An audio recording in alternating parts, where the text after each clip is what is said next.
Greetings, dear ones. I'm Kryon of Magnetic Service. The human being steps aside.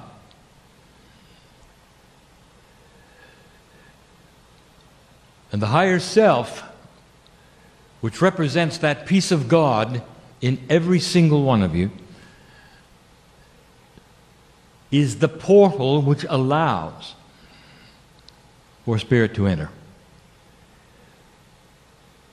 So it would be an attribute of compassionate allowance, which lets the human being then channel. And over a period of time, those things which would become difficult at first are more normalized, that are less linear at first become more linear. And so what you are seeing at this moment is because my partner has practiced. And he's given an allowance for Spirit to come through in a way that is pure, loving, and represents the compassion from the other side of the veil. All of the masters who walked the earth featured a compassionate countenance. It ought to tell you about the attitude of God. And so in these moments, at this time, the practice that my partner has gone through creates a situation where he cannot tell what is coming. And that what is coming is a celebration. And so the channeling is about the changes within the shift at hand. It is informative, congratulatory, compassionate, and it is family speaking to family. And we wish to give you the profundity of the shift which is upon you. Even more than that, you take a look at the cycle of what is before you right here in this building.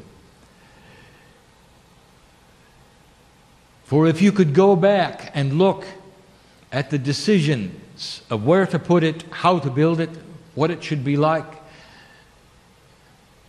you'll find it was channeled. And so the very moment that you sit here now was seen as a potential when the ground was broken. For the ones who were healed, for the graduates, for the ones who would study the things that are out of 3 dimensions, all of it was seen as the ground was being broken. And that is what we speak of as seeing the future. For Spirit can only see what the potentials are which are there given by human consciousness. And the potentials arrive based upon the attributes of consciousness as you put forward ideas, integrity, purpose. And the old souls of this planet are the forerunners for all of that. Now the founders who sit here, they probably know of the attributes of who they were, of what they did before they got here, of what brought them together, and the day they broke ground. And so they have a sense of full circle. For at the point at which the ground was broken, there was no assurance that humanity would go into the attribute that it is going into now. Taken on synchronicity and faith, the building was built. that the school was transferred into the spot and began its work. That more than just knowledge, light was being produced here. And by design, those who would be attracted to the light would come. And they would receive the things that they should receive and move into the world, spreading that which had integrity and knowledge, purpose, without bias, to their workplaces and their families. And so we yet say again that it is a human being, one at a time, that makes the difference on this planet and not a group effort. And if it were a group effort, we would put you in groups, treat you in groups, and ask you to arrange yourself in groups, and we do not. We ask you to take that which you find that works for you, which is of the love of God, and you take it home. And that revolves around you so succinctly, individually, beautifully, that other humans would see God in you. The very description of the Namaste, the God in me greets the God in you, is the whole point of everything that is here. But it was a gamble. And now you sit at the cusp in the year of 2012, where there is a recalibration of just about everything going on. And so I'm going to give you still another one in a series we have called The Incredible Human Being. Let's talk about this, the new responsibilities. This has not occurred to you. The things you are looking at right now, old soul, are not occurring to you. And so I'm going to bring some things forward that you haven't thought about, but that we see so clearly. It is why I exist on the planet as an advisor, as a family member, as one who would give you information of hope, of solace. And we say yet again, that those who would channel Spirit, the God source from the other side of the veil, are going to bring you first compassion. And all of the things that go with it are going to be soft and beautiful. Never asking you to do something out of integrity, never telling you about dangerous things perhaps that might occur, for that is not what we do. A mother would not do that. A father would not do that. When their children look in their eyes and say, what's going to happen next? They come from a position of wisdom and tell their children what they know, that they will be all right. And so we say to you, dear old soul, listen to this. For there is a change afoot. And when I am finished, you will say, well, that may sound wonderful for the upcoming generations, but I'm old and won't see it. And we would like to remind you the reason we're telling you is because when you implement it, you will not be old. For you're coming back. We see you as a chain of lives with one soul. We see one higher self with one name and one face and one energy. It is the one we love. We do not see you changing like you see you do. We see no sting in death as you do. We see you returning to continue what you started.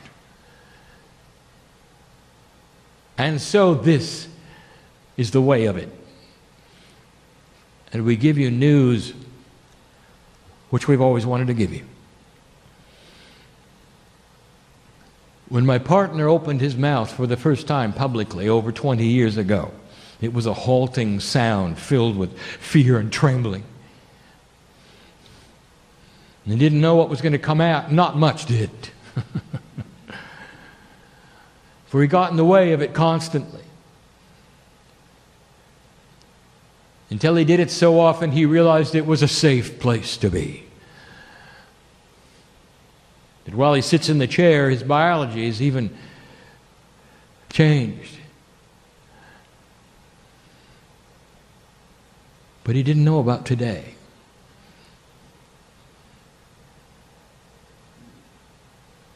That today we would be able to tell you what's next because we see what you've done. There was only a potential 20 years ago and now a reality. You're passing the marker. And for me to explain this to you more succinctly, I would have to give you history. History that you don't know about. Oh, dear ones, you see human history as a long, linear chain of events leading to who you are today. And it didn't happen that way. There were cycles of development of humanity, as many as 4 before you that are significant, each lasting as long as 10,000 Earth years. Developing to a place that would be one that was not sustainable from the consciousness of the prevailing humans on the planet. And there would be what you would call a backwards motion, perhaps even a restart, and Gaia would cooperate.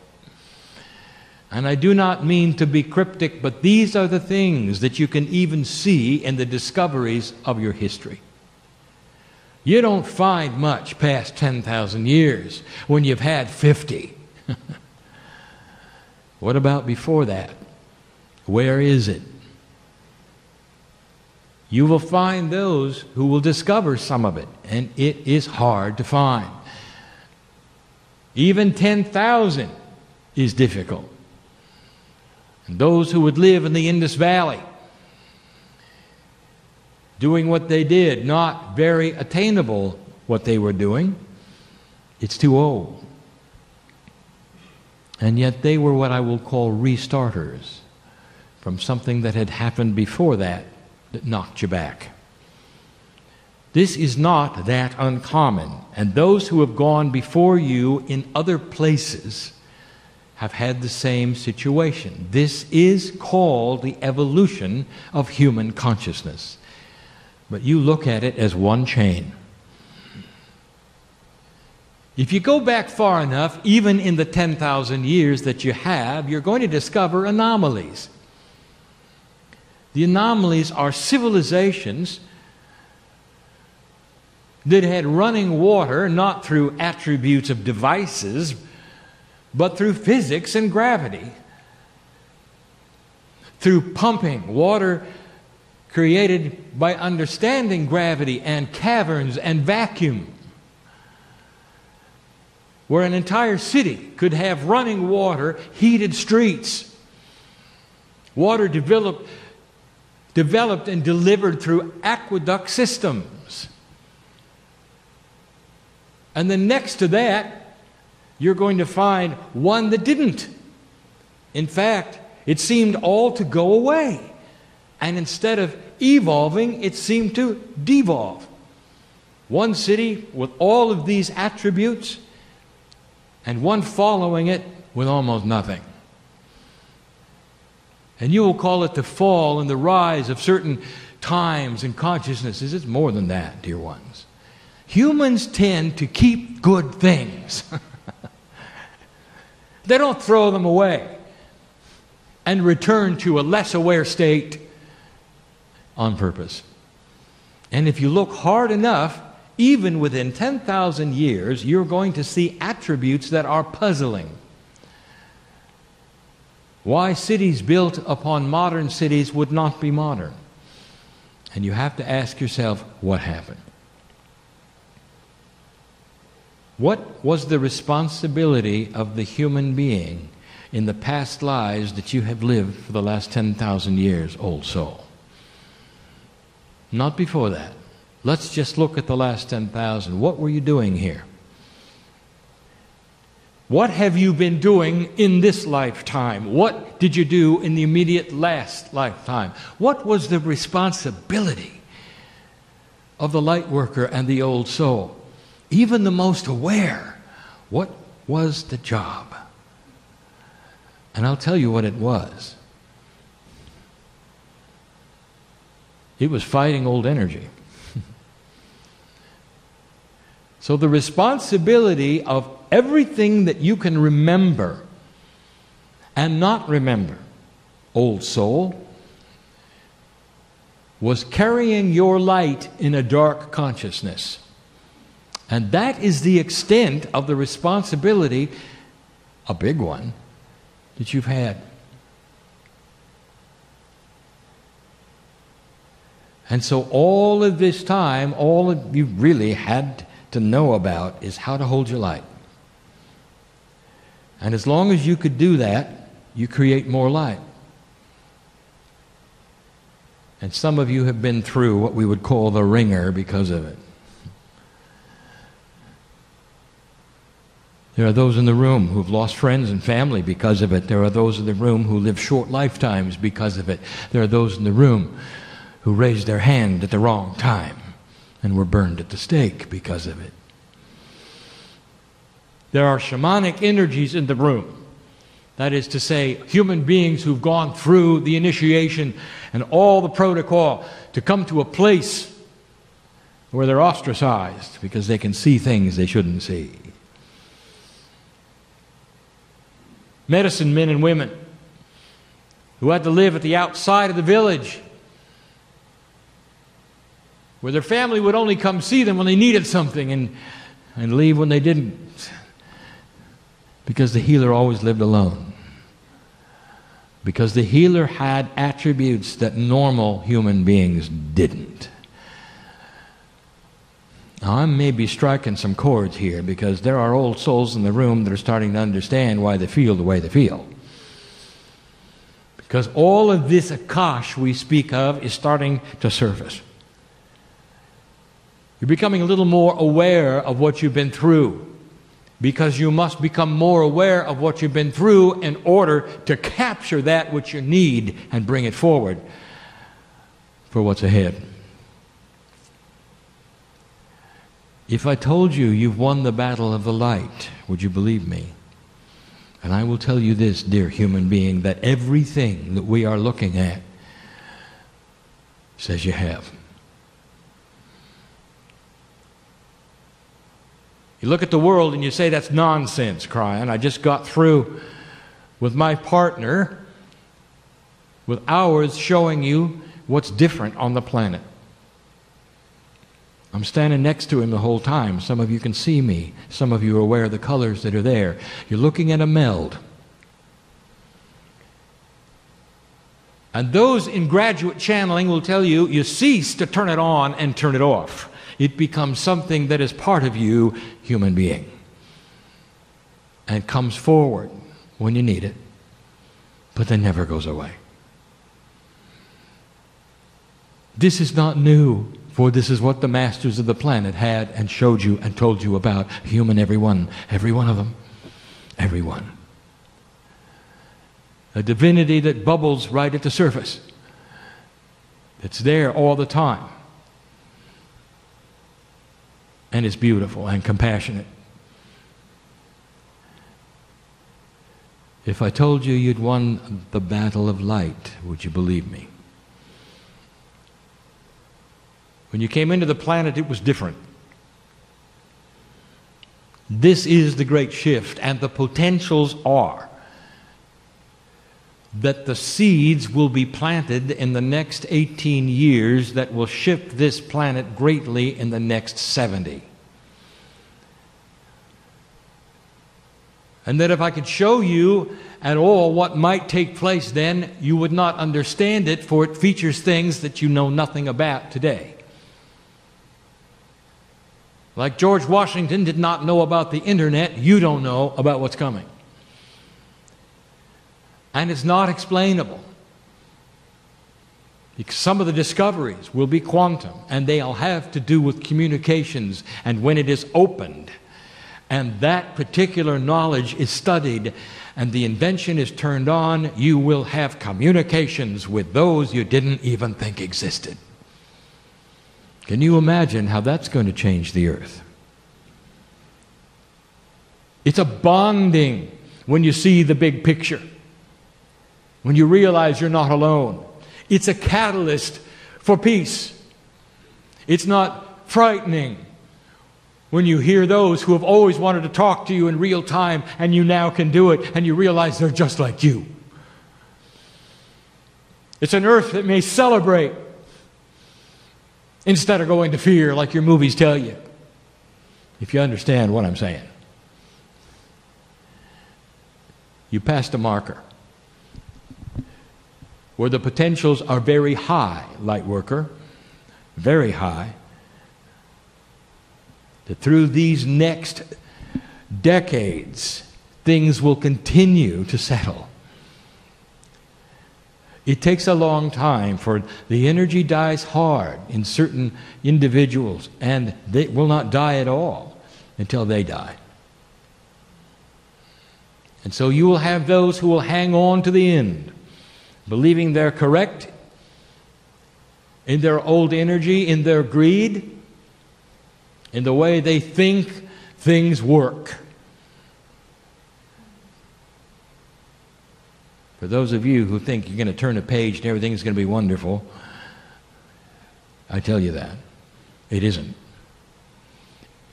But the struggle that is the main struggle of dark and light is changing.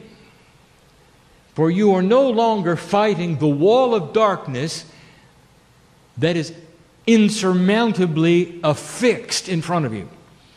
It's moved. It softens. It becomes lighter. Shades of gray, perhaps. But you're winning the battle. And that means you're going to face another kind of responsibility. And in order for you to see what is next and what you might be doing, light worker, it's not going to be that hard, for we're going to take you back in time, way before 10,000 years, way before this section of your civilization, to what the ancients did, to what the Lemurians did, to even some of the first religions on the planet that were intuitive did. But that's where you're going. You might say it is a repeat of history, but let us study it together. Let us go back to the early days, the very early days. Let us look at 50,000, if not more, years ago in places that were developing on this planet where the seeds of divinity had been planted and humans had the knowledge of dark and light. The creation story was complete, however you see it. And I can take you to several places to look around and see what is there and what is not there. In Lemuria, what are you doing? In Lemuria, you look around and you see the study is about self. You have temples of wisdom in Lemuria, a study of self. You have healing temples in Lemuria. It's the study of the human body. It is about consciousness over matter, because that's what you were taught by those who were there, who were the teachers. There were no statues to worship then. There was no division of sacred thought then. All on one page with an acknowledgement of what had happened. I want you to look at that, because that's where you're going. A return to the past. Some years ago, I asked my partner to go to Uluru.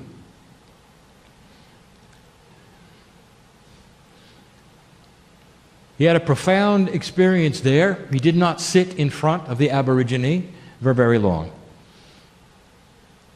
He listened to the stories, and he was aware of the energies. And it was a long time after he left that he started piecing together what he had heard. And here's what he heard. A civilization more than 50,000 years old,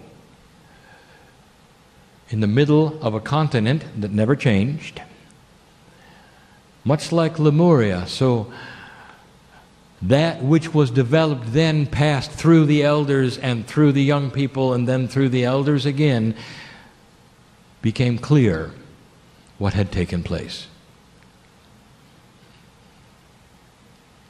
What was the Aborigine doing back then?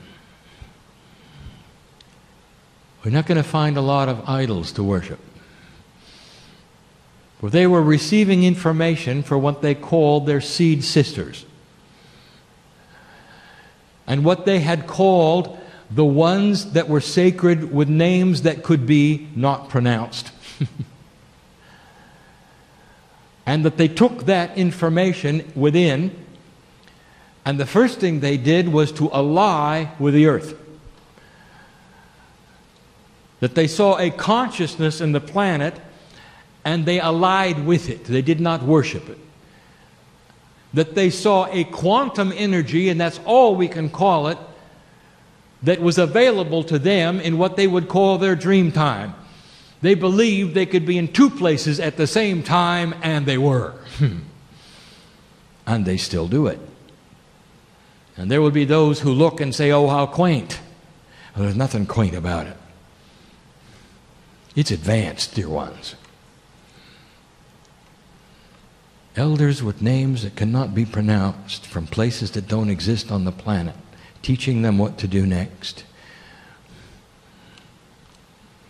It was about self, learning all about themselves, what the divinity inside them could do. You take a look at the ancients on this planet, and it was about what they could do with the planet. You look at the tribes that were tens of thousands of years old. There weren't a lot of idols for them. Instead, they had a firm grasp on their connection with the earth. That's what they did. They were aware of what today has been lost. You're struggling with dark and light. They're learning quantum. The Hindus on the planet claim that theirs is the first organized group to put together something that would have what you would call loosely as membership. They would have devotees, those who would dedicate their lives to the study of the God within. And listen to what they said.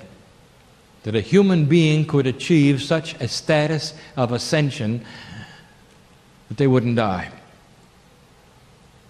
Or that if they did, they would come back in the same form.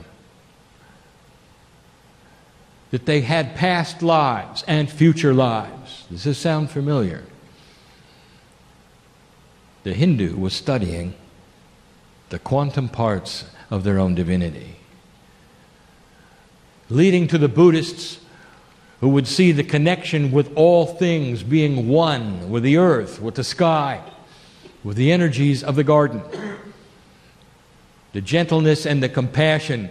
Am I being clear to you? This is where you're going. Not to become a Hindu or a Buddhist or a Lemurian or an Aborigine, but to take the light that you have struggled with and start turning it inward and finding mastery.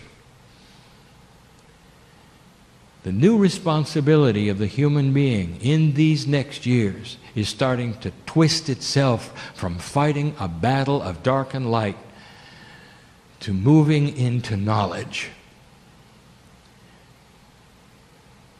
What did the Lemurians do? They studied knowledge given to them by their seed sisters. What do the Aborigines do? They study the knowledge given to them. If you ask an ancient where the knowledge has come from, he will say the ancestors. And the ancestors are the ones who are revered because of their knowledge. If you ask a Hindu what is the most primal thing he can do as a Hindu, he will say to study God inside me, and that is knowledge. Now, it comes full circle. You sit in a building, and there are those who can remember when the first shovel of dirt was turned over. You come full circle. For the grounds here are sacred. And when you walk outside, you should know that they are. Because it's about the knowledge of the God inside. And that's the only thing they teach here. This is a futurist academy. And the elders knew it at some level when they put that which is here and made it real. So even it will change, but not much. For the things they teach in this place is where it's going. And there will be more teaching it, and more old souls attracted to this. Perhaps even extensions of this. No more fighting the battle of dark and light. Instead, it is turning itself into the study of the God inside. And that creates more light than anything you can imagine on the planet. It plants the seeds firmly. Not so that all will someday become light workers, for that's not in the cards, as they say, but so that all would have eventually a more compassionate consciousness, no matter what they believe. Brought to them by old souls who are changing the very crystalline grid of the planet, the grid that remembers who you are. That's why they call it crystalline. Look in front of me. You've got an altar under the ground, and part of it is crystalline. A testament to what is coming, to what was known, is available. You might say a metaphor of pieces of the earth that remember the vibration of what you put into them. As you study the knowledge of the ancients, which is the God inside you, you generate light. More light than you can imagine going into the crystalline grid, creating portals that didn't happen before, creating an eventual consciousness that when a child is born on this planet in the future, that's what they'll pick up first, because that's what Gaia will give them. And they won't have to fight the battle of dark and light that you did. And some of them will be you, old soul. And you'll come into this planet firmly with a compassionate factor that you didn't have when you struggled with the fight of dark and light. It's the new human being. It's the new responsibility. The incredible human being is changing. But it's come full circle. Imagine the struggle to teach the kind of things that are taught here. When the knowledge was fighting the darkness around it. Now, turn the page and imagine for a moment those who will line up to be part of this because they see the wisdom in it. And the fight will not be as great. Dear ones, these things are here now. We don't have a clock on our side of the veil. And the timing of all of it has to do with potentials, not absolutes. The years of time we give of planting the seeds has to do with the energies that have been given through what we would call the movement of Gaia. What some of you will also call astrological energies that present themselves because of the motion of the planets, that are like windows that you can move through or not. And dear human being, even that is changeable with human consciousness. And so the message becomes clear.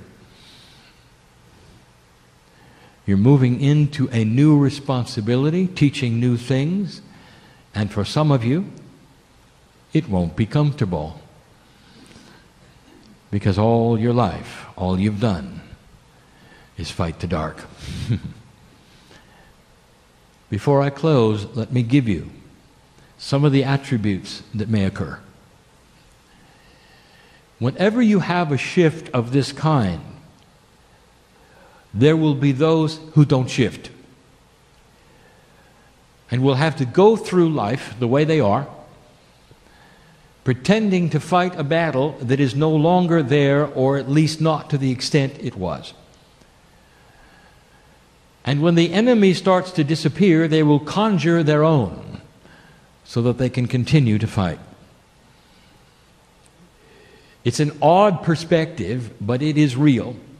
And so they will go into imbalance, conspiracy, unhappiness and fear. And they'll be light workers. Because no one sat and told them about this building. Or the things that are in the future that are a realignment of perception. Expect it.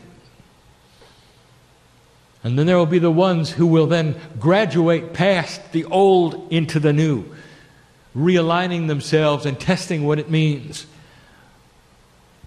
And so here is the promise as we close. We're not going anywhere. Whatever you call this energy, which is in this room right now, is being increased, not decreased. And the ones who come in here in the future, if they want to, can feel the hand on them, with them, in their hand if they want. A higher coherence of compassion is available.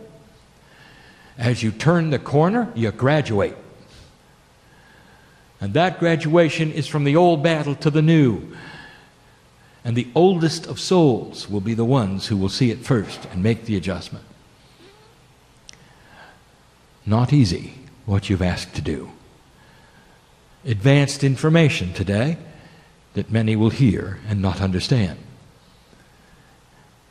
But the ones in the room, you've got an advantage because we're here with you right now in a place that is sacred, pressing upon you a compassionate God. The energy of Gaia smiles upon this place. The rocks and the air, all which have their own kind of life, know who you are and what you're doing. And so there is a blessing of initiation upon you, some of whom are more than 50,000 years old. Well done, incredible human being. And so it is.